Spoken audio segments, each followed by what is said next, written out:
New York, big city of dreams. New York, big city of dreams.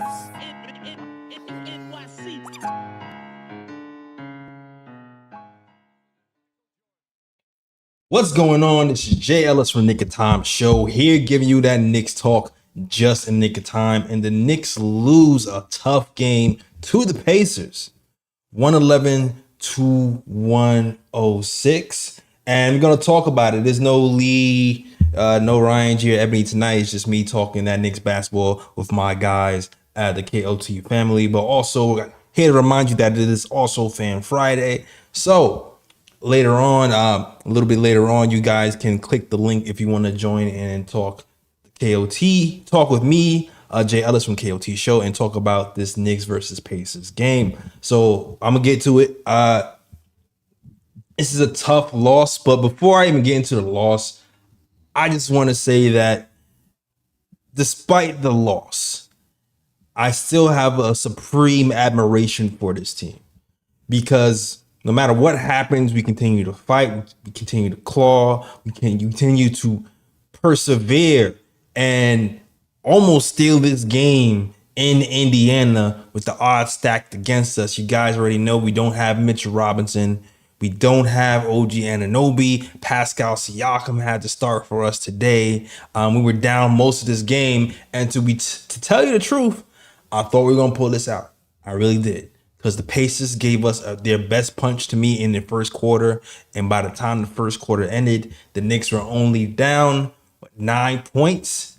And then halftime came, we had cut down the lead. And then by the time the third quarter rolled around, we have taken the lead. So I really felt like the Knicks are going to win this game. But you got to give the Pacers credit.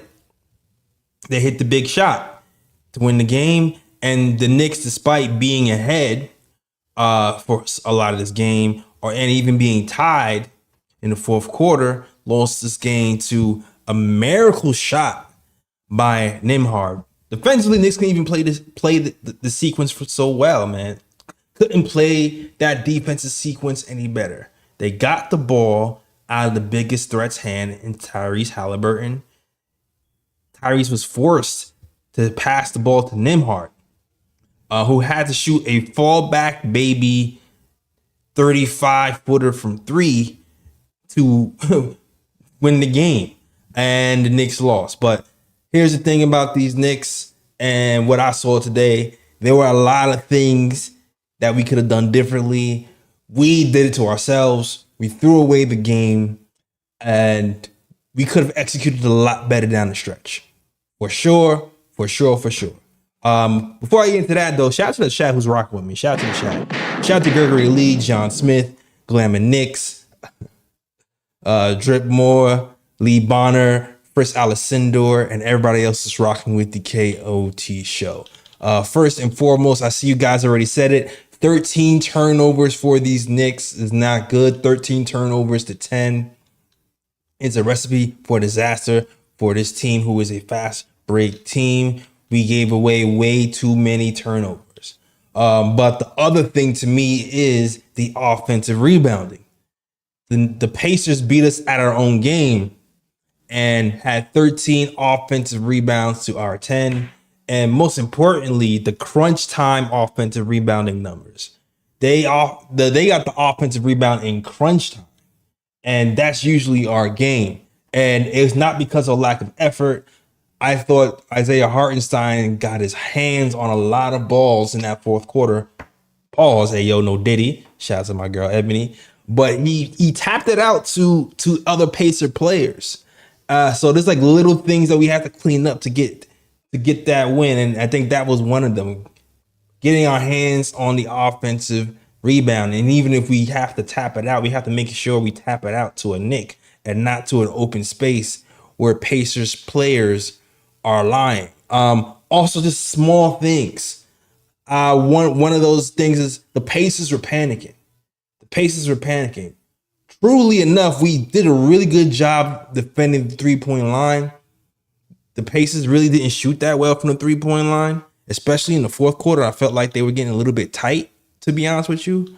There was a pivotal play where our activity level was high, but we just gave the ball away again. I think Pascal Siakam went for a layup. It was contested by 3 Knicks. It bounced off the backboard. It looked like it was about to hit off the side of the rim. And Dante DiVincenzo hits the ball and gets a goaltending.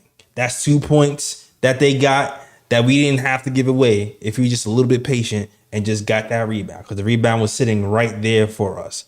Also, free throws. Free throws. Free throws. We have to hit free throws in the clutch. Josh Hart.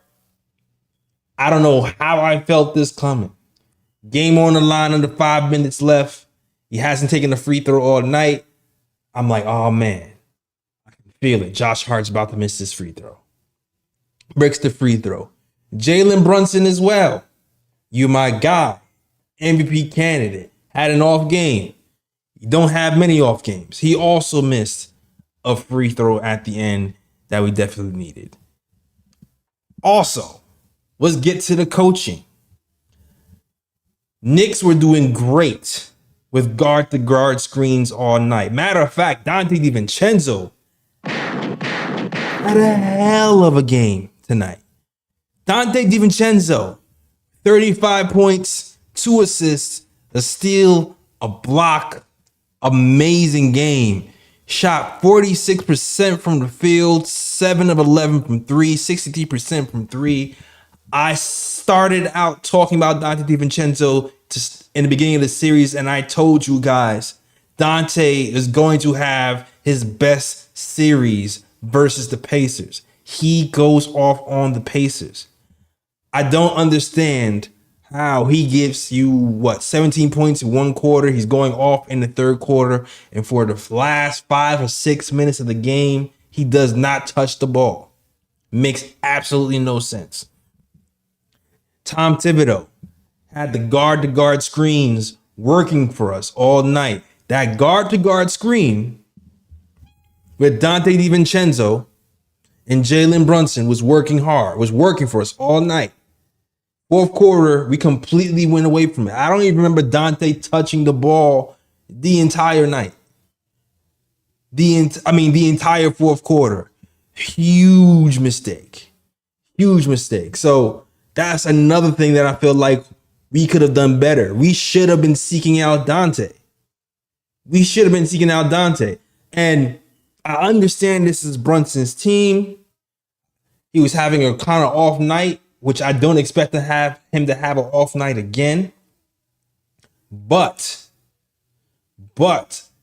I still feel like we went away from certain things that were working in the 1st quarter, like Hartenstein passing the ball from the foul line, getting Dante and others easy layups when the game was tight.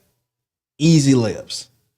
Like Dante DiVincenzo even running some point guard to give some Brunson a rest. Because it seemed like they were just intent on blitzing Brunson randomly in the 4th quarter, and we're having problems with that. So I really wish we would adjust the game plan and mixed up the Brunson ISOs at the top of the key with some actions that were working the entire game. You know what I mean? So we did a lot. We could have won this game, man. We could have won this game. I'm not upset, though. I'm absolutely not upset. I'm not upset because we're still up 2-1. We don't have OG Anunoby, and there's not going to be many times. Hold on. There's not going to be many times. We got KLT members coming in. There's not going to be many times where Jalen Brunson is going to have the type of game that he just had. So although I'm upset, although I'm not upset. Welcome, Ebony. Although we lost, I'm not super upset. I think we're going to be fine. I think we're going to recover, and I think we'll be good on Sunday. But this was an opportunity loss. This was a huge opportunity loss for sure. Even Josh Hart. Listen, Josh Hart one of the byproducts of OG Anunoby not being able to suit up is Josh Hart having to guard Pascal Siakam. And Siakam had his way a little bit today. He definitely did. And I think that's why Josh Hart wasn't as effective today, although he had 18 rebounds. The rebounding rate was still there. You probably need a little bit more offensively from him today. He pulled up for that first three, but then that three in that fourth quarter, he hesitated and it caused the block. That's the three he should have shot. And you know how I feel about Josh Hart when he hesitates. I feel like he needs to shoot the shot when he's open. All in all, though, it is what it is. This is what we're going to have to deal with Josh Hart playing the power forward and not out of his natural position. All right. Well, salute to the chat. I got KLT members in the building. I went through a bunch of things on the breakdown and what I felt about the game already. But I'll let these guys set up. Or while these guys set up, I'm going to shout you guys out because I see you guys are kind of pouring in. Shout out to Cassius James, Isaiah Ramos, Sandman, Gregory Lee, Lee Bonner, S. Parker, Fritz, the best mod in the game. And everybody else is rocking with the KLT show. Sandman says, Jay Ellis, I wish Precious played more at power forward with Hart. That is something I also want to get to as well. Well, I've been running off at the mouth for a long time. When my members are ready, they'll let me know, and I'll introduce them. Are you guys ready, or do you want me to keep breaking down the game? Just tell me where you left off at. I talked about a lot. I talked about a lot. There's a lot to get to, though, but I talked about a lot. I talked about the biggest reasons I felt like we lost the game. I felt like I mentioned free throws for one. I mentioned the offensive rebounding disparity, especially in the fourth quarter. I mentioned going away from what was working in the first quarter. We went away from Dante DiVincenzo being a point guard. We went away from the guard-on-guard screens with Dante and Jalen Brunson, and we went away from Hartenstein playmaking in the fourth quarter.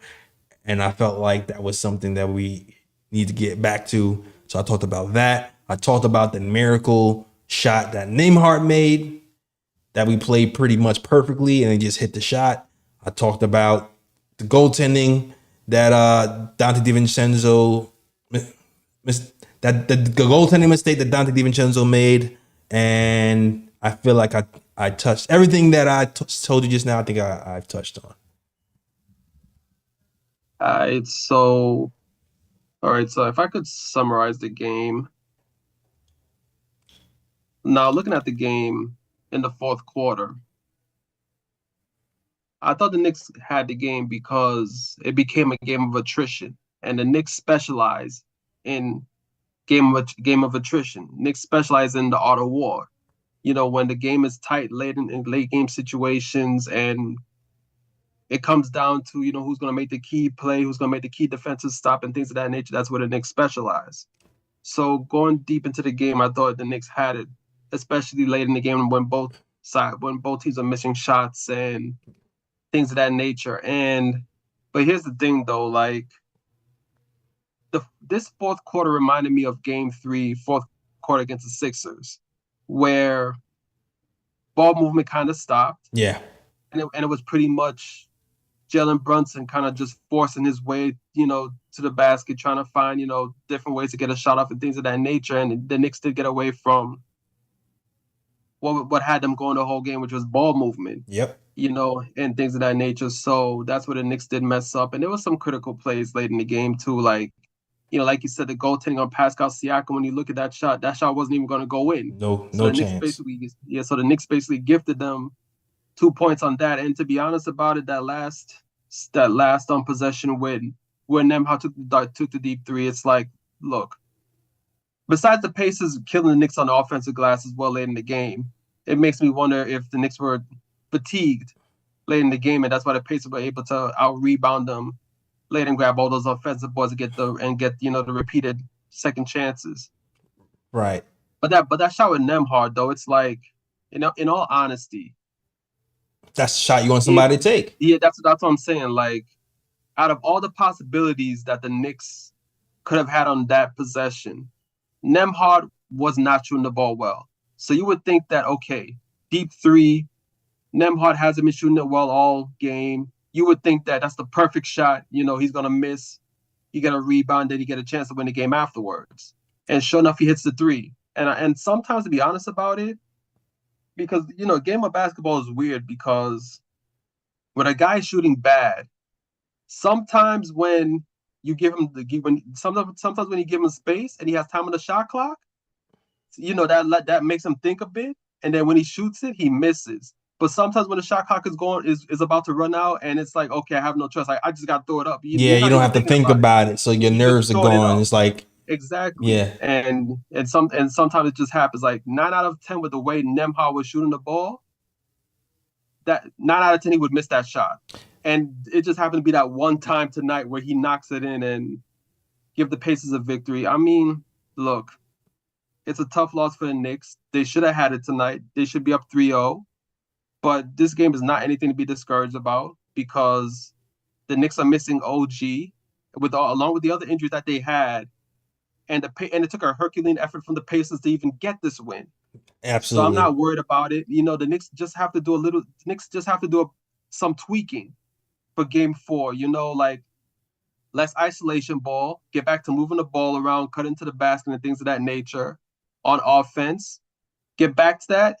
Continue to play defense. The Knicks definitely lowered possessions in this game compared to the first 2 games. And they're going to win game 4. So I'm not overly worried. They should have had a game tonight, but, you know, it happens. You know, sometimes the game slips out of your hands. And the thing is, too, when the game is on the line, I feel like the Knicks have a lot more efficient options with the game on the line if they just trust those options.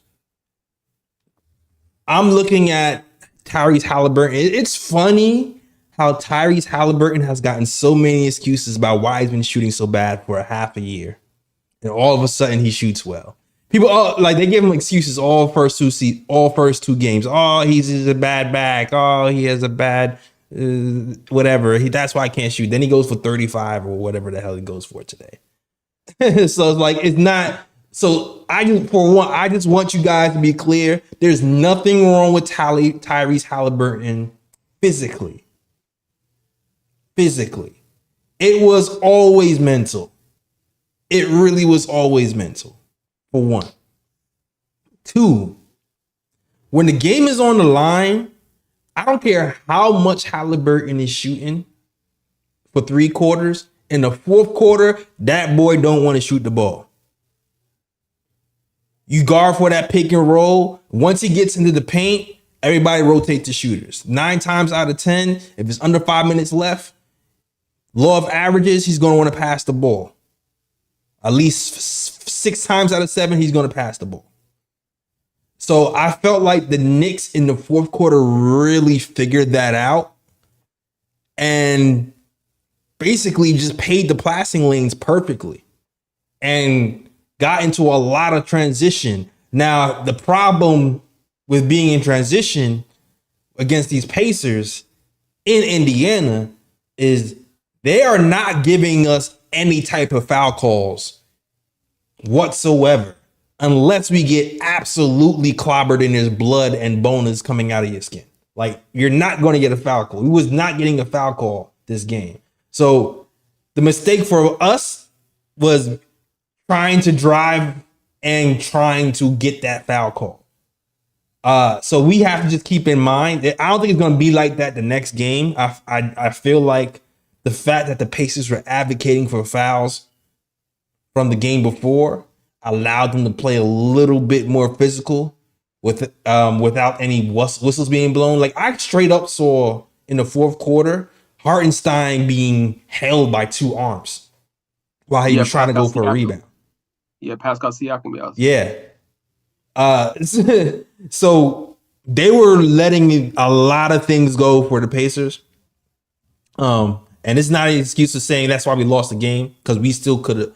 If we still played our game, we still would have won the game. But that's for me saying we should not have been looking for foul calls to end this game. So Josh trying to draw the foul, or Dante trying to draw the foul in the fourth quarter with two people on you. You might as well just pull that out. You might as well just pull that out, or just try to go to the hole. That's it. So I felt like we spent too much time trying to draw that foul. Even Jalen Brunson, last 16 seconds left. Dante's inbounding the ball. There's three people around you. You trying to head fake and draw the foul. They're not giving you foul calls. They are not giving you foul calls. You got to make that shot. At that point, I'm thinking I'm trying to relocate and find Dante for a three. Now, maybe he's trying to wait, and maybe he's trying to see, if the Pacers are going to try to foul him so he go for two and not three. Maybe that's why he tried to throw it up. But do not look for that foul call. That was a weird call to go for, to shoot at 3-point line. But other than that, man, I still feel like we can beat this team. I still feel like we can pull away from this game. That was an emotional game. Everybody expended a lot of energy, and it's going to have to be Knicks in 5. And I want to end this quickly, man, because I need Jalen Brunson's foot to heal for sure. Yeah, not just that. I know a sports doctor was on Mackey's show, and he was basically explaining the whole situation with OG. And he basically said that he doesn't think it's going to be a hamstring injury that's going to keep OG out for an extended period of time. Maybe at most he's going to miss like maybe a couple of weeks or something along those lines. He said 13 days minimum, probably. Yeah, so it's like for the Knicks, you don't want to extend this series, longer than it has to be. You want to get out of this series as quick as possible, so that you can at least give your guys days to heal, and hopefully OG will be ready for the Celtics series. You're hoping at least game 1, if not maybe game 2, game 3, he comes back around that time. So, game 3 was crucial. Like if the Knicks could have got this game, then you pretty much can just say this series is signed, sealed, delivered. Like it's done. Nah, for real. I thought we was gonna get this game. I thought it was a wrap. Like I'm not even gonna hold you. When I saw we was only down 10 in the first quarter, I was like, they in trouble. They in trouble. I thought when I was like, that's your best punch. They in trouble. I do not expect Jalen Brunson to shoot as bad as he did next game. I just don't. I don't expect the whistle to be as light next game. And you know how Jalen Brunson is. He figures stuff out. In that fourth quarter, how many mid-range shots that he makes in his sleep did he miss in that fourth quarter? A lot of typical missed shots he missed in that fourth quarter. So I think we're in perfect shape to still go up 3-1 on Sunday. Ebony, I'm not sure if you're ready or not. If you wanna talk. Yeah, I was just waiting. Yeah, I'm not blaming this on the refs. We had plenty of opportunities. It's kind of like a mirror of I guess maybe we got game 3 woes. It's the same thing, like last game 3. And a little bit of game 5 when you think about how Jalen Brunson kind of iced out his Robins, and then technically he iced out the Batman because Dante was the Batman. Yeah, today. Dante was crazy. Jalen Brunson was the Robin attempt, but I don't think he recognized that, and it might look like hero ball because some of the shots didn't go in. If they would have went in, then we probably wouldn't have said that. But I think that it's more than just the hero balls, the shot selection, and that trying to hunt for a foul, knowing that read the room kind of thing. In that aspect, you already know that they're crying for fouls. They trying to put narratives and things out there that they're not giving you that. Right. So I just again, he's young and he will learn, and playing is the best teacher.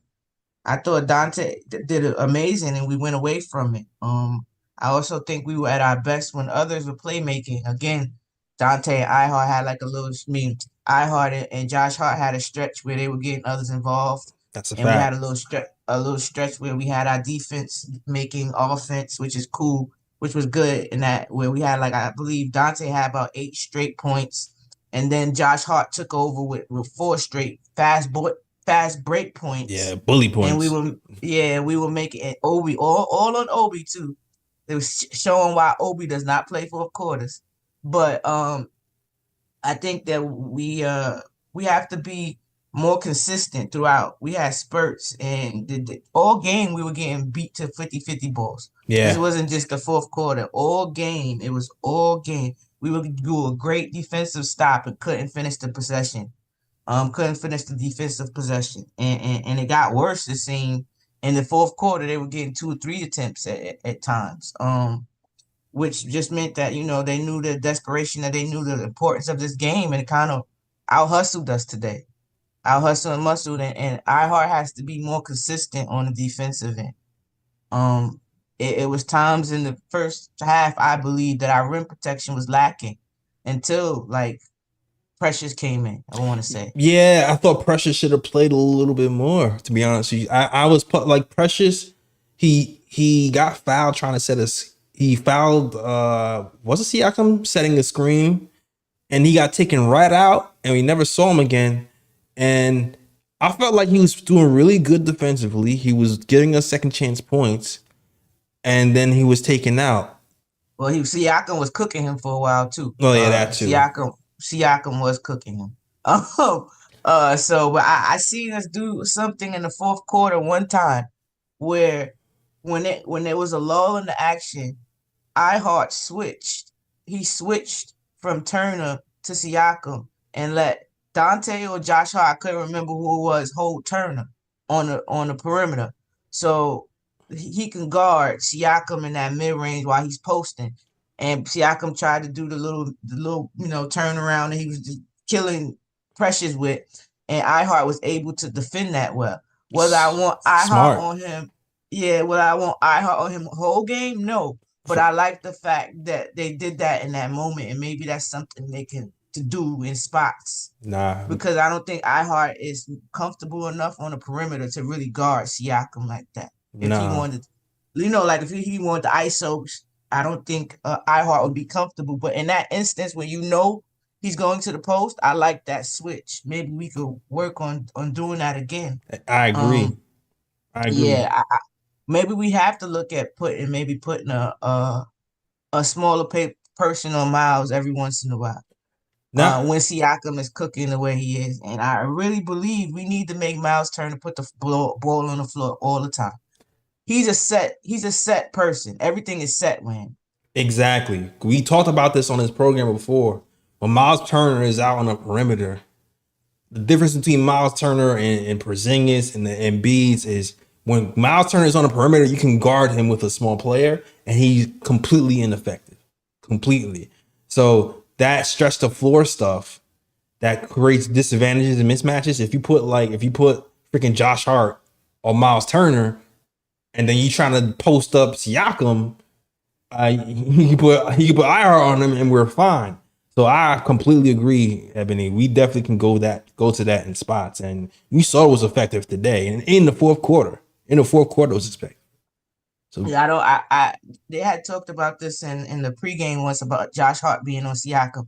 I actually got into it. It was actually a real life. Siakam kind of cooks him though, yo. It's like so I had said I didn't want to see it. I know Josh Hart is a great defender, but Siakam, it was an all-star, and he does know how to score.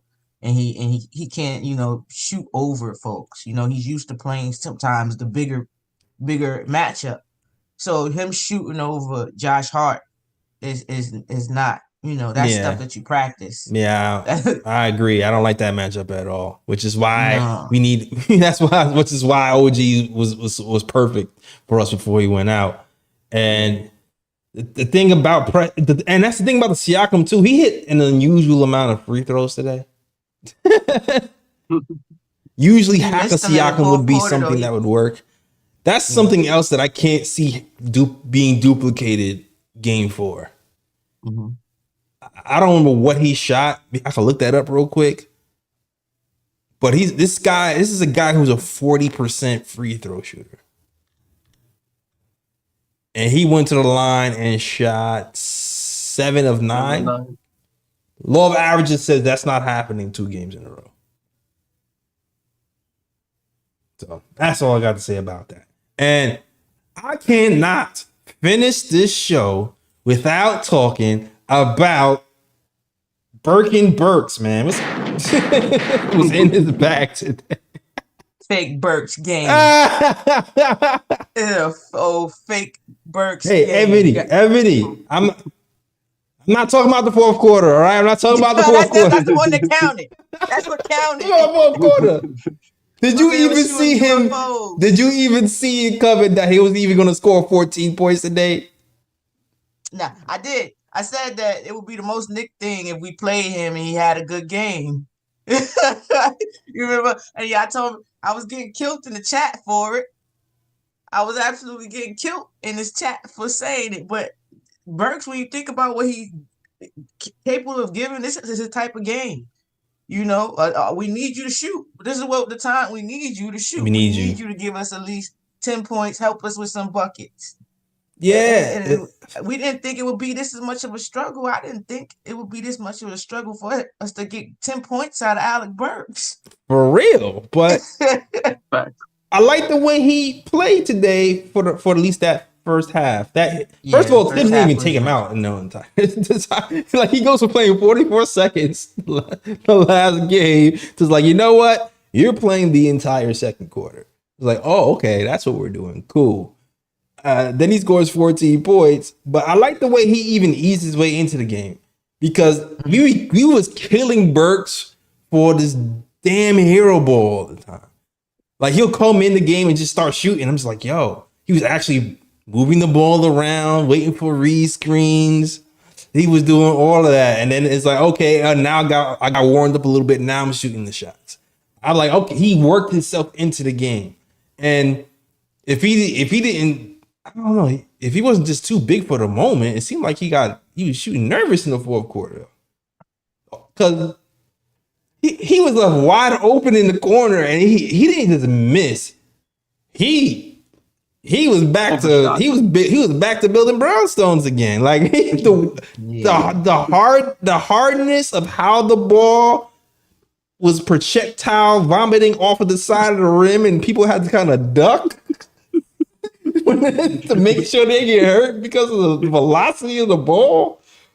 When Brady shot was like, okay, Tom was like, okay, my bad, too long, Miles. Deuce, just get back in there, Deuce. Oh man, it was nuts.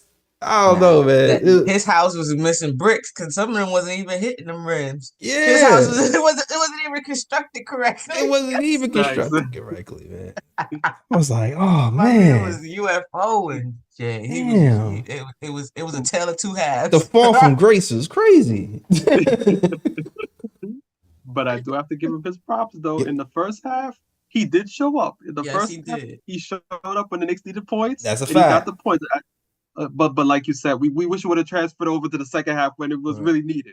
So, I would have took it in the second half. If you want to come on in any half, let it in the second. Nah, I agree because I'm not gonna hold you. I felt like Burks did a high job guarding TJ McConnell. Even McBride. I felt like McBride did a decent job. We shut down the bench. We really did. At halftime, everybody was negative except for Shepard. He was the only one in plus positive in the halftime. I didn't even look at the box score just yet, so I don't know how it finished. But we pretty much took their bench out of it.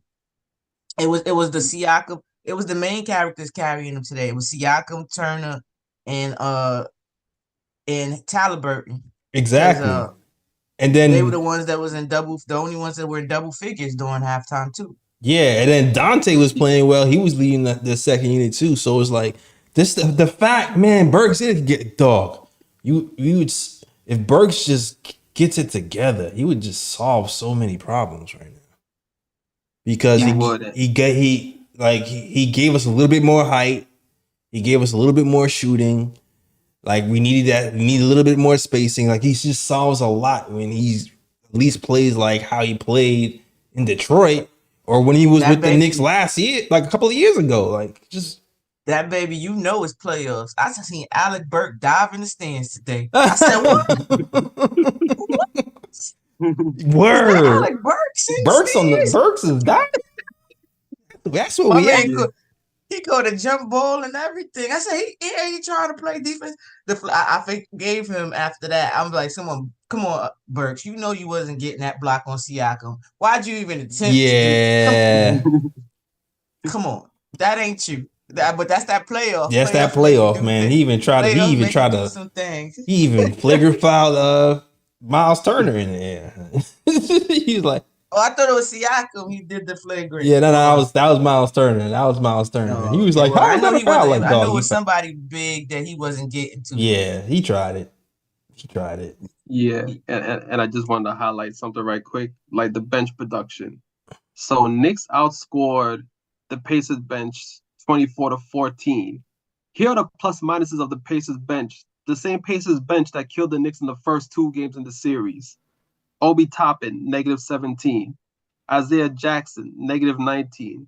TJ McConnell, which is like the Knicks killer in this series, -19. And Shepard, -3. So the Knicks did what they had to do. They shut down the Pacers bench. But yeah, this was a game where the starters killed us. This is just think about this, Ryan. The Pacers like to score 120 points a game. We held them to 111. Beat the bench, and we lost. Like we had this game in the bag, man. We were right there. We damn near did everything right. Offensive rebound the ball, move the ball a little bit in the fourth quarter. Game 7 blouses. We win that game, but it just didn't happen. It just didn't happen. We start, and the craziest part is we started the fourth quarter off the way, like kind of the way we ended the third quarter. We started off with Dante trying to set the tone. A block and a 3-pointer to open up the fourth quarter. As soon as he come, I think it was like boom, right? Then Dante knows that he's hot. And he trusts his teammate. He hits Deuce McBride Perfect. with 3 points. Perfect pass. You know, I think we go up by like 9 or so. And then I think that's around the time that Brunson checks back in. You know, around in that area. Because remember, this is all Brunson was on the bench during this time for a lot of that. And then they were mad because they were trying to get him in and they couldn't get him in, so we had to wait a couple of more, later to do it. But I'm not putting this all on Brunson. No, definitely not. So don't nobody think that. Nah, it's not. It's just it's kind of just like a flashback to Game 5. You remember when it was like 10 minutes of straight Brunson time? A little bit too much ISO. Yeah, a little bit too much ISO, especially when they blitzed you like 3 or 4 straight plays, so you know what's coming. Switch up the actions a little bit to throw it off. I didn't think we attacked Halliburton. That's what I'm keep calling him. I don't think we attacked Halliburton. And Taliban. Shout out to one who just subscribed to the channel. Shouts out. Halliburton. I'm not. I don't think we attacked him. He hurt himself. He hurt himself, and they were trying their damnedest not to let him have to guard Brunson. I don't think we pushed that issue enough. And that's why we should have went back to Dante, because Halliburton. All right, you're so concerned about Brunson going off, so you take him off Brunson. Halliburton will cook. I mean, Dante will cook Halliburton all night long, man. Like we have to go back to that. We just have to, man. We like legitimately. We talk legitimately. There was a point in the season where Halliburton was head and shoulders our second best player. There was a point in the season when he was averaging 30 points a game for a 5 or 6 game stretch, and then he got injured and he never got back to that. I feel like we should lean into that this series, especially if they're trying to save Halliburton's legs and have him off of Brunson. We need to attack that man and just let Dante go off. And then they're gonna have to make a real decision. Mm-hmm. Facts. I agree. I think that the Knicks are playing harder a lot and not smarter. I This agree. game. I Started think off a the lot post a game like lot of that. maybe the lack of oxygen to the brain sometimes with all the minutes. But we have so many laps where we just have brain fart after brain fart after brain fart and these stretches. And the most of those stretches happen when we're trying to pull away, put some space in between us and the other team, So I don't know. We have to get back to the playing disciplined Mm-hmm. defense more, like consistently, because we do it. But I mean, like for longer stretches throughout the game, we have to clean up our defense because it's been a little up and down a lot this series. Like Yeah. we seeing that Halliburton, that baby can't go left. Yo, He Ebony. he can't go left. Ebony. Oh my God. And it's funny when you saw when Brunson figured it out that he couldn't go left, he got the steal for the fast break. I was like, thank you. Like iHeart was trying, but again, he's not comfortable out there. So he let him Yeah. get back to the right all the time. Like, why do y'all keep letting him get back to his right? Just He's the cut off easiest his person to right. guard Just in America. cut off his right hand. Jaylen Brown Jr. out here. Jeez. Cut off that man's right hand. Cut off that man's right hand. Cut off that man's right hand and then send help. He's going to have to go for a pull-up. That's it. You know, it's kind of funny.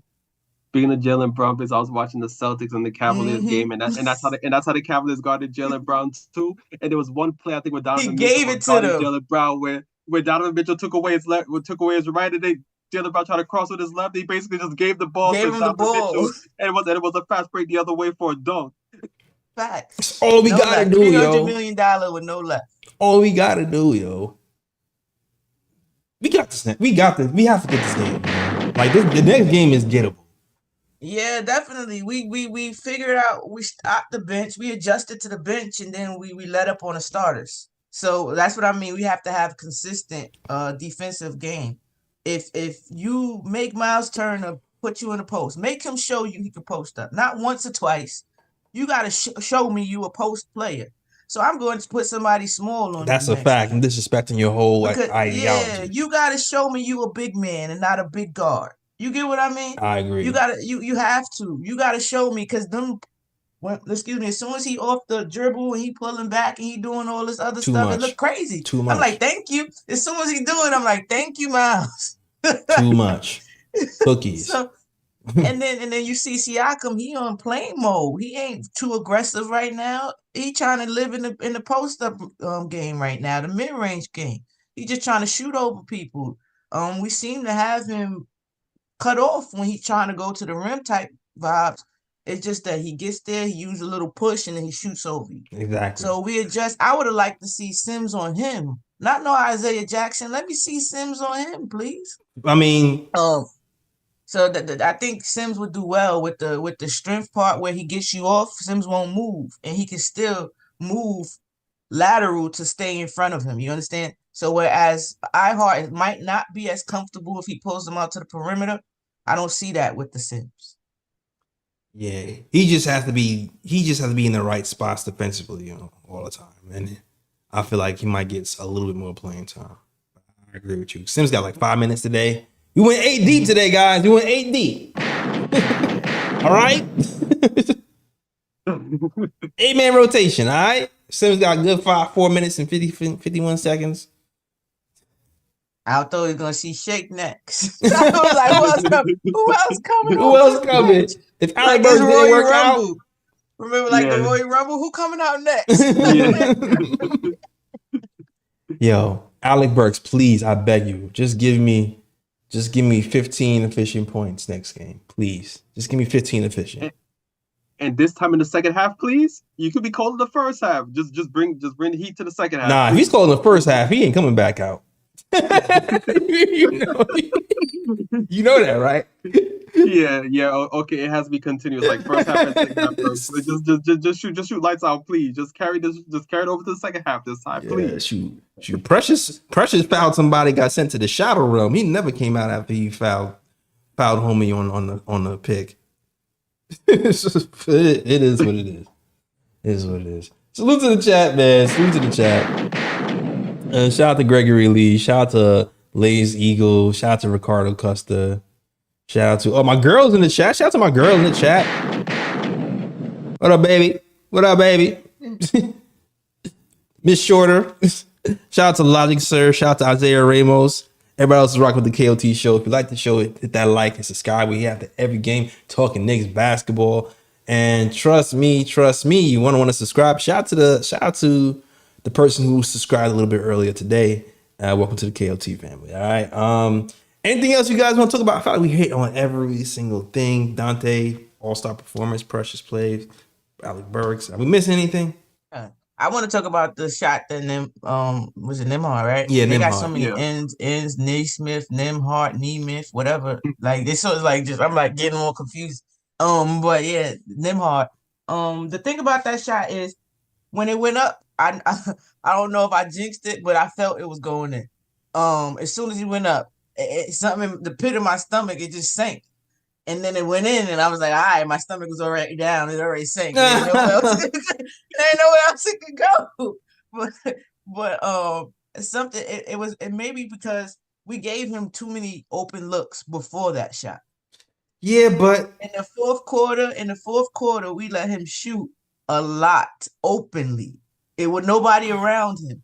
And when you do that a lot of times, again, we've seen that happen.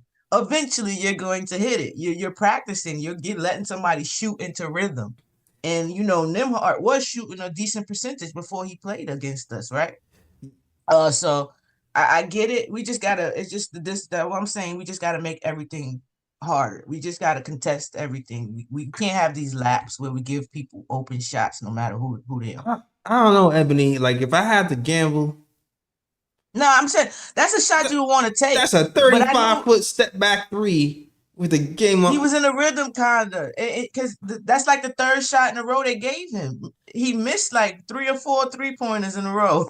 He missed that same shot closest. He missed that same shot closer. Was it last game or the game before? And he's not a stranger to that either, because a friend, a Liberty fan a friend of mine or whatever, because we root for this Liberty. He is a Laker fan, and Nimhard actually beat them like that. He put the video up, so Nimhard might got a little ice in his veins at times. And when you don't have time to think about shots, that's when they go in. Yeah, we just had that whole conversation. That's basically what I said. Time. Yeah, that's basically what I said. Like maybe if he had time to think about it, he would have missed. But since with the shot clock is running out, he just had to throw it up. He not think about it. That's the Josh Hart effect right there. That's the Josh Hart. Definitely. I shoot the one in the corner he took. I thought was going to go in because he had no time to think. I'm like, damn. When they got time to think, you get in your head. They're a younger team. They ain't in their head. I think that's what's up with Miles McBride. It's a confidence thing. Right. Once you lose your confidence, then you're thinking about your shot instead of shooting it. You're thinking about it. Yeah. And that's what I'm scared with Deuce. To do Deuce, his whole thing is about confidence. Is the reason that he was able to, doing what he's doing. He was doing that in G League because he didn't feel the pressure. Right. It's G League. I've been playing against the NBA players. He probably feel a chip on his shoulder. I got this. There's no pressure. Then he puts in the work. So now he's super confident in his work. Right. But now you're in the playoffs and your work is kind of failing you. The shot kind of failing you. That a younger player, depending on who it is, might get, even the veterans, they start getting in their own head. Yeah. And you thinking before you letting it fly. I hear you. I think that's where Deuce is at. I hear you. Yeah, but I think that ain't happening.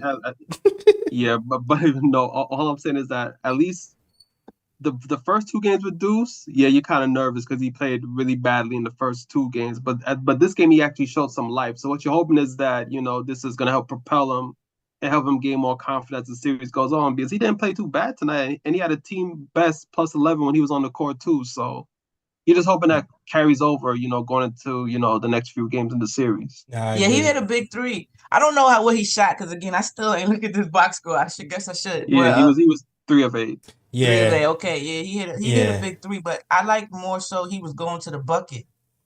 He wasn't just dependent on the 3-point shot. He had a couple times where he attacked the lane. Sometimes it went down, sometimes it didn't. But yeah, he didn't just live and die out there. And he missed like Like when we subbed out Alec Burks for Deuce and Brunson fouled him on the corner for 3, it was halfway down and it rimmed in and out, and then I was like, oh man. So like that's one of those shots. That's one of those shots where you made the right. Well, Brunson actually made the right play that time. It just didn't go down. But I think Deuce is kind of playing his way into rhythm with this team, and I think he figured out more how to guard TJ because he didn't see TJ really get all the way to the hole this game. With TJ, I just think he was using Deuce's aggressiveness Against him, and experience against him. He's a very, very smart player. He's not particularly super duper fast. He stops and goes. He changes momentum and tempo for very well in directions. But he can't shoot. And Deuce kind of figured that out finally. Finally laid off of him. Finally. And then he figured out where his spots were in the mid range because the Deuce started to back up and then beat him to the spot, his spot in the mid range and challenge it, and made him kind of fall away a few times. So it seems like Deuce kind of figured him out. So shout out to Deuce. I think it's going to carry over into the next game. See, so we figured it out. We figured if you don't get in front of Obi, he stops himself. Oh, I'm in it.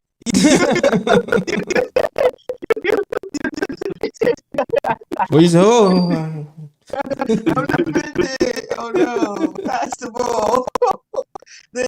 You see TJ can't shoot, so you give him a little space. Oh my gosh. I definitely had a Obi flashback when he just pushed Alec Burks in the back for some weak ass foul. Break, right? Yeah, that was just like, I got mad for a second. Like, Obi, wait, he's on the other side. He did that was to Dante, and then that was the Dante. That was my bad. That was the Dante. And then the very next play, Josh Hart took it up his chest. Pause, no Diddy, like straight up there. So yeah, they was abusing. It was abuse Obi time. So you see how we figured out the bench. You figured it out. That's fine. Naismith started off hot. They shut his water off. Okay, you're doing too much. There you go. You defend, and that's all you're gonna do. That's all you're gonna do. Now all we gotta do is no right Halliburton because he ain't got it. He just ain't got it. Yeah, he ain't got the left hand. Nope. So make Miles Turner put that thing on the deck. Show me you a center, Miles Turner. And I don't believe that. You don't believe you need more people. Yeah. Right? Yeah, exactly. Push Hallie right. Yeah. Put a small on Miles on the perimeter. And maybe try iHeart on Seattle. For a little. Yeah. In the post. In the post. I like that.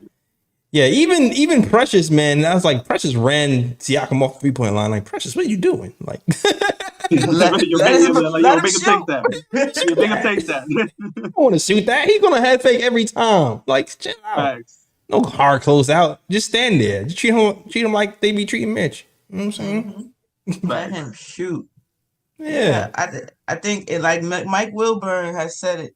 He said, what are the Pacers doing? You can see it's just too different. So, yes, the Pacers got one. They got one. They stole one, really. But it didn't make you feel like, dang, we in trouble. Yeah. It just made, all right, we beat ourselves today. We'll get that. Yeah, we beat ourselves and we gotta do better. We started the first quarter out with 6 turnovers. So it's just stuff that we gotta, the sloppiness, just, fix that up, clean that up, and the Pacers, they can't. Yeah, and I know getting out rebounded the way we did and losing this game the way we did. Yeah, you already know the response we're gonna get because this is the team we watched all season. Yeah, we covered that. I feel like we covered everything. Yeah, facts. Facts. All right, so salute to the chat. It's time, man. It's time for that part of the show. I already know where this is going today. It's time for that part of the show, though. Bruh. This is the bruh picks, man. Bruh picks are usually the stupidest plays of the game. Sometimes it's not even this game. It could be any game. And sometimes it could be something stupid, dumb, idiotic that happened. And you have to point it out and say it's stupid and it's dumb and it's idiotic. And I already know what one bruh is today. I already know. Gotta get okay. You go Ryan. ahead. I already know, Ryan. I already know. I mean, I know Ebony's bro pick, so so I think my bro pick is different. My bro pick is a 2-for-1 special. My bro pick goes to Draymond Green, number 1, I already knew. and Stephen A. Smith, number 2. And here's why. Because 2-for-1 special. exactly, because Draymond Green, he's on his podcast that he does with Bleacher Report, whatever the case may be, and he had a Knicks fan on there that he was doing the podcast with, and then this dude had the audacity, the unmitigated gall to basically be like the Knicks on a fluke run right now, and that it's similar to the Atlanta Hawks where it's like, it's a fluke run for 1 year because all these teams are injured and blah blah blah, and then afterwards, the Knicks might find themselves in a situation where they're going to be in poverty for the next 15 years or whatever the case may be. That's number 1. And then Stephen A. Smith, the self-proclaimed Knicks fan, but at this point he a fake Knicks fan, is gonna come on First Take because they're debating what the Draymond Green said, and he's gonna bring up how James Dolan usually messes up for the Knicks and blah blah blah. I'm like, dog, you're a Knicks fan. When was the last time James Dolan actually interfered in Leon Rose's operations when it comes to the basketball team, the Knicks? James Dolan has not interfered whatsoever. Donnie Walsh? Like, how long? Like, come on, bro. Like, how long ago was that? That's what I'm saying. And I'm like, yo, it's been a long time that James Dolan even forced his hand to force a trade to go through, whatever the case. If James Dolan was still having his hand on the franchise right now and trying to force moves, Donovan Mitchell would have been a Knick by now. Maybe Karl Anthony Towns would have been a Knick by now. Knicks would have made some dumb trade to bring one of those stars here. But the fact that the Knicks didn't go after no superstar player and they built the team brick by brick, literally, signing Julius Randle, signing Brunson, making a trade for Hart, making a trade for OG, and just building this team organically through the draft and signing players and making trades. And then you want to come out and say that James Dolan might mess up everything. It's like, yo, what evidence do you have? What recent evidence do you have that James Dolan is going to do something like that? Like, come on, man. Like, this is why you have Kendrick Perkins and Shanae, the 2 Texas basketball fans, out New Yorking you right now. That's what I'm saying. It's crazy. They more valid. Come on, bro. Yeah, I don't pay attention to screaming name no more. He just screamed. I knew a long time ago when he was still talking about Grimes that he was a super duper casual. I am on, I guess, not a media strike, but I'm not looking to watch them anymore. I understand. I don't even reshare tweets anymore. Or reshare clips. I speak about it, but I'm not resharing your clip. I'm not doing it. Especially about Draymond, especially Draymond. I'm definitely not doing it anymore. It's a fluke. But you said your Draymond piece already? Can I expand on Draymond, or are you gonna talk about Draymond too? I just wanted to say real quick, how is it a fluke? Okay. How is it a fluke when we in the same spot we wasn't last year? Last year would have been a fluke if we didn't make it back into the second round. Exactly. That's something to me that made no sense. He tried to compare us to the Atlanta Hawks and said, "Oh, y'all only gonna make it to East Conference Finals once, and then y'all never gonna do it again." Like, dog, the Atlanta Hawks went to Eastern Conference Finals that 1 year when they were 5th seed, and then the 2 following years they were a play-in team. they were like 8th place. Not like, dog. What are you talking about? We had 2 consecutive years when we were 4th seed, now the 2nd seed, and now we're back-to-back second rounders. And we were in the playoffs 3 out of the 4 years. Like, dude, what are you talking about? Not only that, our books have been managed so much better than any other team in the NBA that it's pretty much damn near impossible for us to screw this up. We have Dante DiVincenzo, your boy, who came from Golden State, locked up for 4 years for damn near what, $12 million a year. Fourth leading 3-point scorer in the NBA. We got locked up for $12 million a year. Are you crazy? Plus Miles McBride. Plus we have Brunson, who's been an MVP candidate, averaged 24 points a game last year. Now it's averaging 28. All that's just supposed to go away. And now he's talking about, he's talking about money. Now he's saying all the magic words. Money don't mean much to me. I want to extend early. So he have all these pieces on desirable contracts plus heart, and you're saying this is going to be a fluke year. Like, now don't forget them draft picks. Oh, don't forget the 7 draft. Don't forget what was it? 11 draft picks in 7 years. Yeah, don't forget that. Don't forget that. And he tried to compare us to Atlanta, y'all. First of all, we, like you mentioned, we have people on the books, and people keep forgetting about this guy named Rokas. They keep forgetting about the guy named. Don't ask me to say his last name because I'm not. But we got the guy named Rokas, Juba ABCD 1 2 3.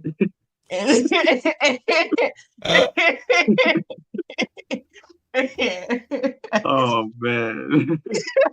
Right?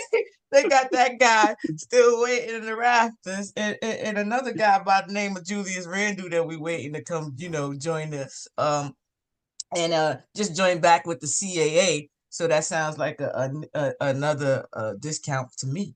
But you don't have to pay any of these guys at this moment, except for Ihar, who's already, like you mentioned, said he wants to come back. And I feel like Ihart's coming along. Ihart wanted to take a pay cut to stay with the Clippers. Yeah. Come on now. You got his best buddy Mitch here. Come on. He's coming home, buddy. He's coming home. Yeah, I mean, Ihart already said that he would come back to Knicks for the same price. Like, Knicks don't even have to pay him more than he's getting paid right now. He said he'd come back for the same price. So, and I feel OG will take a reasonable contract myself too.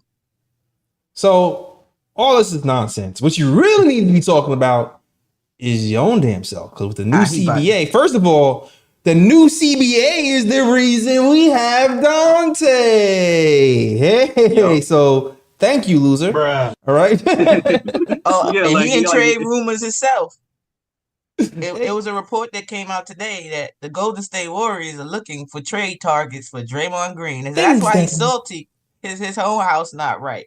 Things that make you go, Yup, and then news also came out saying that the Warriors view Kuminga as a piece that they are not willing to trade. So basically, Kuminga's on a no trade clause right now. So they're looking at Kuminga to rebuild this Warriors team, and they're looking to actually clear some space elsewhere. So they already got Klay Thompson saying that, I think the Magic are looking into him, and other teams are looking into him as well.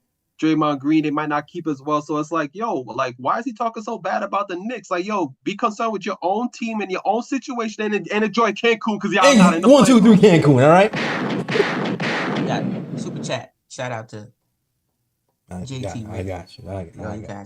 So Draymond Green, I know you're on your Knicks for clicks, but worry about your own damn self because I'm not sure how long you're gonna be in Golden State. And that whole team about to get broken. I mean, I think it's projection. You're worried about us being back in the same spot next year. You need to be worried about yourself because you won in the last ring. My guy, it's over. That's it. I'm good. In fact, he had the nerve to call us delusional. Delusional. Oh God. I never said that the Knicks was going to lose. I only said that they was going to lose twice. What?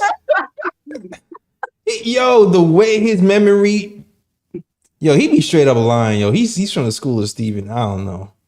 He's straight up lying, yo. Straight up real lying. old media-ish. Man, I was trying to get his attention. I want to go on that show so bad, yo. I wanted to go on. I wish he would have debated me, yo. I wish he would have. When I saw that, and I saw you just pulled up a Knicks fan with 2,000 followers on Twitter, I was like, yo, come get me, please. Please come get me. I'd have smoked you. I was trying to tag him. I hit him on YouTube. I hit him. I was trying. Shout out to JT Reddick, man. He sends a $9.99 super chat. He says, "Yeah, on the game 4, Knicks in 5." Shout out to you, man. Appreciate you. Shout out to my guy. That's my future trainer, yo. JT Reddick, man. I thought we would sweep. I still, I guess, in 5, gentlemen sweep it. Yeah, gentlemen. Yeah, Yeah. gentlemen, sweet. Okay, I'm with that. Hold on. Oh, I got a Ubra. What's that? I got an Ubra. My Ubra is, hold up. My Ubra goes to my Ubra. My Ubra. You remember there was a certain wager being made. Oh yeah. Oh yeah.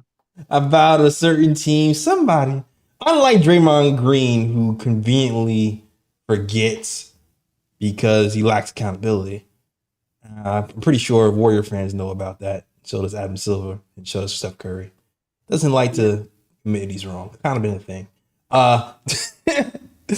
One guy actually kind of followed through on his bet and held himself accountable.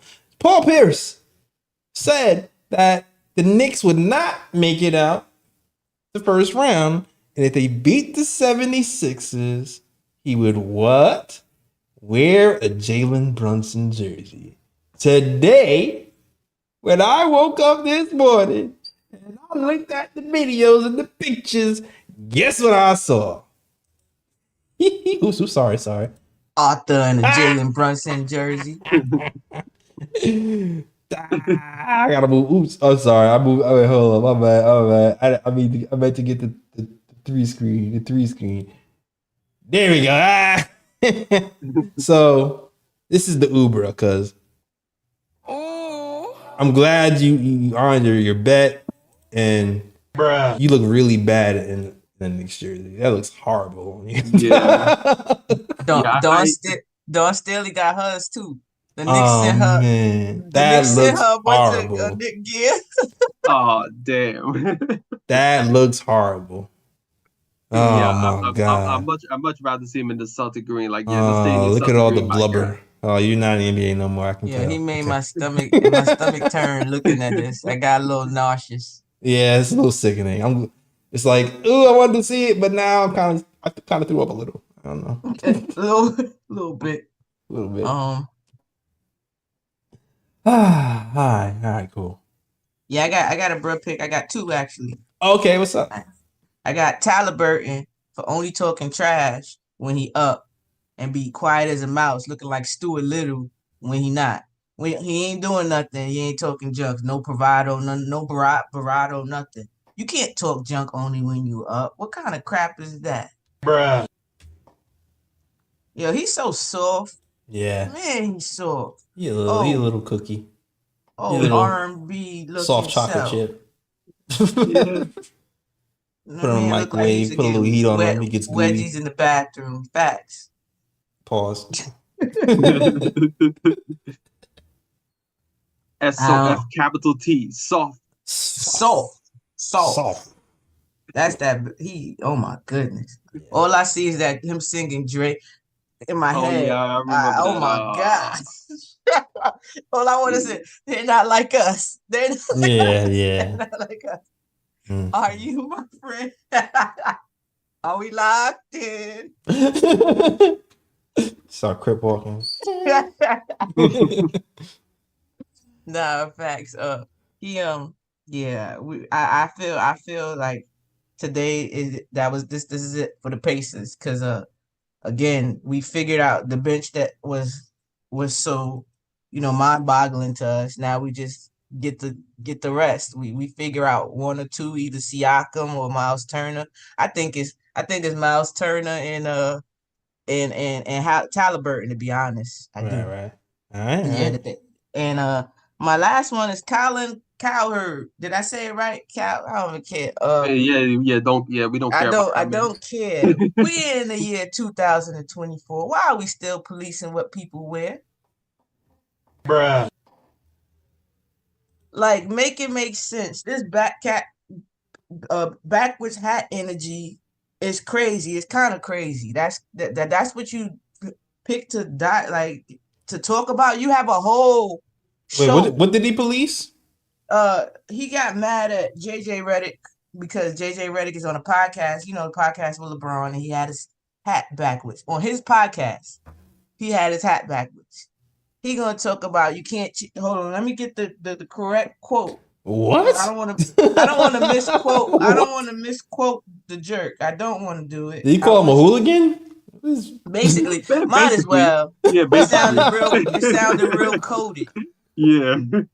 It real coded. It did. Hold on. Let me get the exact words. He listens to that hippity hop, doesn't he? Yeah, and it's kind of crazy. It's like you basically calling JJ Redick a hooligan. Like what? Yeah, it says he looks. First of all, he told me he looks like the guy that's going to move my couch. What?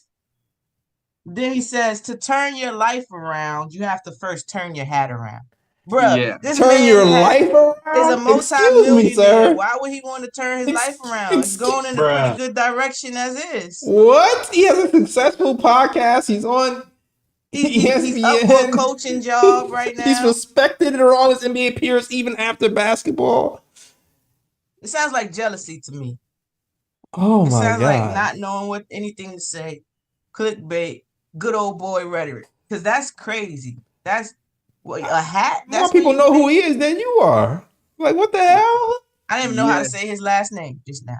Cowherd, whatever his name is. And what's crazy is that he actually implied that the reason why JJ Redick is not getting an NBA coaching job is because his hat is backwards. It's because he wears his hat backwards. He was basically implying that on the show. And so shouts out to Jason Kidd, who wore his hat backwards the very next day in his press conference. Bruh. And shouts out to they also pointed out that the Utah Jazz's owner also rocks his hat backwards. Bruh. And they need to get their life together too, I guess. I guess so. Oh yeah, that's another thing. He said that he wouldn't get a high position because of his backwards hat. Like, are you serious, bruh? I can't wait till those people die out. It's 2024. What is it? I shouts out to my guy Allen Iverson, my GOAT, who says they're bad guys in suits. So what does that mean? You get what I'm saying? The suit, the outfit never makes the person. What they wear doesn't make you. You sound like he got a Confederate flag in his front yard. Yeah, definitely. That's crazy. And then what's crazy about it is that, you know, coaches nowadays, they don't even wear suits on the sideline anymore. They wear like sweatsuits. They wear like tracksuits and all that nowadays anyway. So it's like, who gives a damn whether he wears his hat backwards or not? Like coaches don't even dress up anymore when they're on the damn bench. Nope. That's but crazy. he ready to have a connection fit over a backwards hat. Come on, find something better else to do with your life. Are you serious? He made me so mad about that. What an idiot. Like, this what you put the energy into? You got your pressure higher because of that? Are you Yeah, bro picked to him, man. That was weird. I got one who picked though. Shouts out to the WNBA for expanding. They announced today that they getting a team in Canada, Toronto. Oh snap! So there goes another team. So you got Golden State and you got Toronto joining the WNBA. Oh, and I also bro picked because to the WNBA also. All of a sudden they just found money for some planes. Bruh. Look at what I found on this couch. Wow. Oh, look what just fell. Money for the $4 million for a charter. That's it. Yeah, so that's it. That's my brother. If you guys didn't know, the NBA they had the fly commercial. And, until this year. I wonder why. Until this year. We found money. That had found money. Stop playing. Yeah, 50 mil just happened to drop out the sky. Wow. Now I wonder, can they get paid a little more? No, it's coming. Most of their money come from endorsements. They you got some big endorsements from these players. State Farm, you see Angel Reese just racking it up. She just Right. got But another isn't the a biggest gene deal. but isn't the bigger problem not the endorsements but the percentages? Well, it was both. They weren't getting endorsements either. So right now, technically they say the WNBA hasn't made a big enough profit, so they make what they can. Right. Exactly, like they leave what they can. Right. But Now that's I hear all you. cool and dandy if you making outside money. It's like coming to New York. All right, I'll take a pay cut as long as I get my endorsements, I get my money, I get my Mm-hmm. outside money. So right now, that's what the WNBA is living off of, and that's what they're promoting. That you're not gonna lose out on money when you come to the WNBA. You just get more of it, more opportunity. Because you see Angel Reese right now, she left and right people endorsements. So yeah, her contract might not be that crazy, but she gonna make some bread. And it's the same Yeah. way with a lot of the younger players. They Yeah. use Build your social brand in media. college and get your bread. Yeah. Get Yeah. your bread I up. mean that seems new blueprint for them. Yeah, so now the endorsements are giving money is gonna put pressure on the league too. Like people are watching now, they're getting Mm-hmm. money. Yeah. You got you when they go into their contract negotiations, that has Yeah. to be a Yeah. conversation, It's a definitely. fact. You Yeah. can't have Ice Cube offering more money than Yeah, than that was Yeah. crazy. That he was just trying to get back at the NBA with that. Yeah. Yeah, because if I'm not mistaken, like Caitlin Clark, she just signed a Nike deal. I think it's in the millions as well. So it's like Hmm. if these ladies are getting endorsement deals and it's in the millions, it's like sooner or later that contract amount is going to go up too. Because it's like Hmm. if they can go out and get endorsement deals where it's in the millions of dollars, then you better start paying them more to with the yeah. WNBA contract. Exactly, because they can just get endorsements, go overseas, and I Hmm. don't know. Yeah, but a lot of people they're trying not to stay away from overseas because people don't like Americans. Oh So yeah. they Oh don't yeah. they That makes yeah. sense. Like what happened in Russia. Yeah. I What hear Yeah. you. happened to Russia? So like shouts out to Stewie and the Fisher Collier. They have a league coming out. So I think it's coming out next year, this summer coming up or whatever. Where they're starting their own league. So people don't have to go overseas.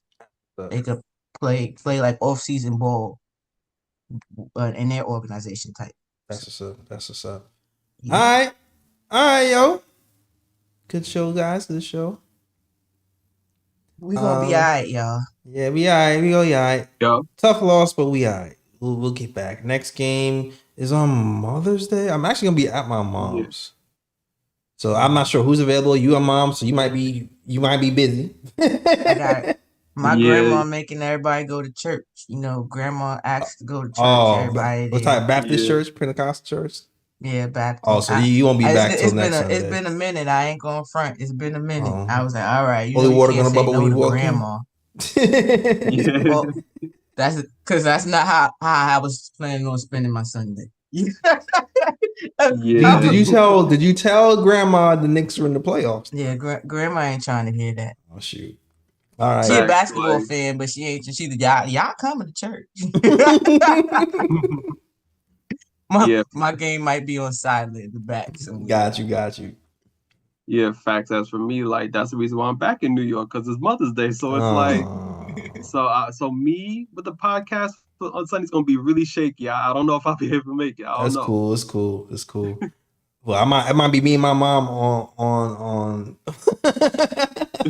Well, yeah, get mama up, right? Yeah, it might be I me and don't my know. mom on Mother's Day podcast. Hopefully it's with. Maybe I'll at least have a pop in and say what's up and pop out. I don't know. I'll see. What Yeah, time? I don't even know what time I gotta go to church. I just know I gotta be there. yeah. Games start early too. Games at Mm-hmm. 3:30. Yeah, no, I'm like, yo, if the game started like 7, I would be like, hey, yeah, I can make the Yeah, podcast. But it's like, yeah, but it's 3:30. like 3:30. It's like, come on, man. That's the middle of the day, man. That's the middle of the day. Depending on what type of church you go to, that could be the second service. For Oh no, for real. real. So we'll see. We'll see. All right.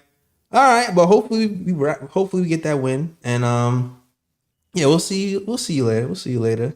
All right. So yeah, Ebony, let me know where you can find you. You can find me here every post game. You can find me on Twitch, Twitter, and Instagram at Mad Nick Fan. You can find me a pregame space at Your Take Knicks on Twitter, and on Liberty Season post game. You can find me at Bowling with the Queens also. All right. Ryan G, let And me know where you can find you, sir. You can find me on you can find me on Twitter at RyanGKOT. You can also find me on Instagram at Sir G is chilling. Sir G is chilling.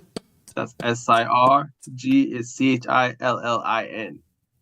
All right. And you can find us at the KOT Show on Twitter, the Knick of Time Show on Instagram, and the Knick of Time Show on Facebook. Also, yo guys. So guess what? So shout out to Lee.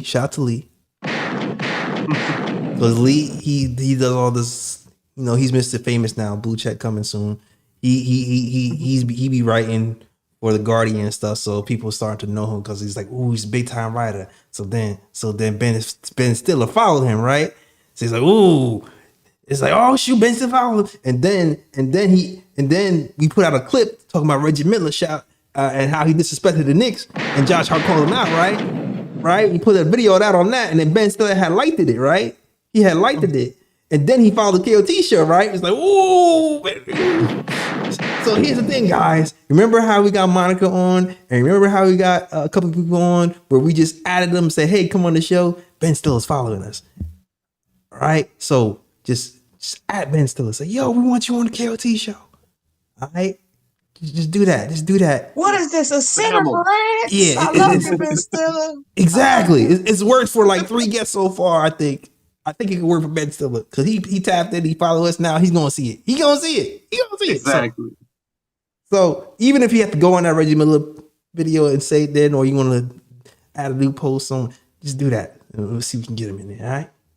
And I'm a huge fan. Like legit, I could tell you different lines from Maddie and movies. Like I was thinking that. I was like, Ebony gotta be for the Ben.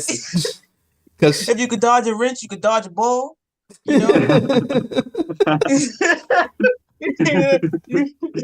know. How are we supposed to? He said, "What is this? A center for ants?" He said, "How are we supposed to teach the kids how to read if they can't even fit in the building?" That was Zoolander. You know what I'm saying? One of my favorite movies is Tropic Thunder. Tropic Thunder is so man. God, sorry.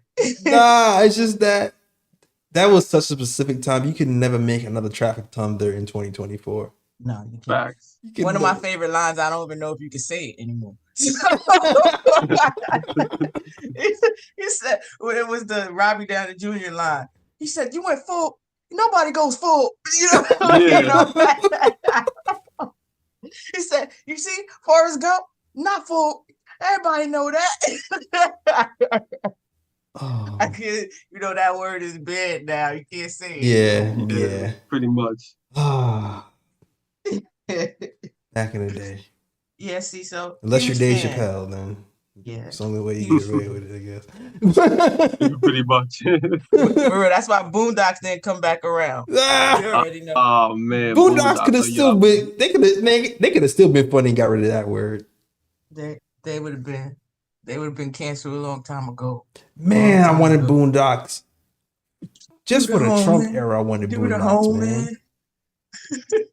The Trump era, the Drake Kendrick fight, the man. There was so many. I want to do hood rap things with my friends. Sexy Red. Oh yeah. Oh my gosh. Yeah, it would have been crazy. It would have been crazy. My favorite is when they redid the Booty Warrior. Yeah. He said, "I like you and I won't you." Nah, we can do it the way. We can do it the easy way. Or the hard way. The choice is yours. Don't take my booty. Yo, that was the episode with Chris Hansen, right? Yes, Chris Hansen. Yeah. I call him Chris Handsome. Yeah. Now I love movies. I love comedy. So like all of those things, that's I guess my love language. I hear a word and I'll say a line from a movie quick fast or a song, either or.